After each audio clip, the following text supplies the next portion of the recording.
নমস্কার। আমার আজকের নিবেদন বিশ্বকবি রবীন্দ্রনাথ ঠাকুরের লেখা কৃপণ করতে দিন। আমি ভিক্ষা করে ফিরিতেছিলি গ্রামের পথে পথে, তুমি তখন চলেছিলে তোমার স্মরণরথে।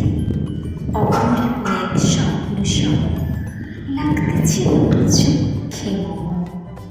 কি বিচিত্র শোভা তোমার, কি বিচিত্র সাজ। আমি ভাবতেছিলাম এ কোন মহারাজ, আজ সুক্ষণে রাত পোহালে ভেবেছিলেন তবে আজ আমারে দাঁড়ে দাঁড়ে ফিরতে নাহি হবে। বাহির হতে নাহি হতে কাহার দেখা পেলেন পথে, চরিতে রং ধনধান্য ছড়া পেতে থাকে। মুঠা মুঠা করিয়ে নেব নেব ভাই ভাই, দেখি সংসার থেমে গেল আমার কাছে এসে। আমার মুখপানে যে নামলে তুমি হেসে, দেখে মুখের প্রসন্ন জমিয়ে গেল সকলের ব্যথা।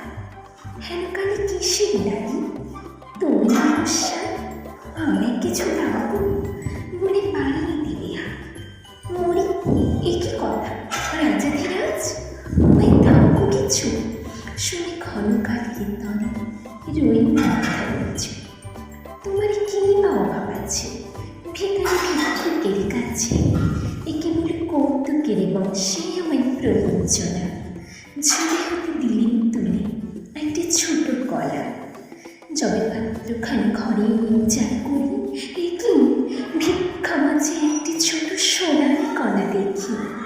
দিলেন যা রাজ ভিখারি স্বপ্ন হয়ে এলো ফিরে। তখন কাঁধের চোখের জলে দুটি নয়ন ভরে, তোমায় গেল দিন আমার সকল শূন্য করে। নমস্কার।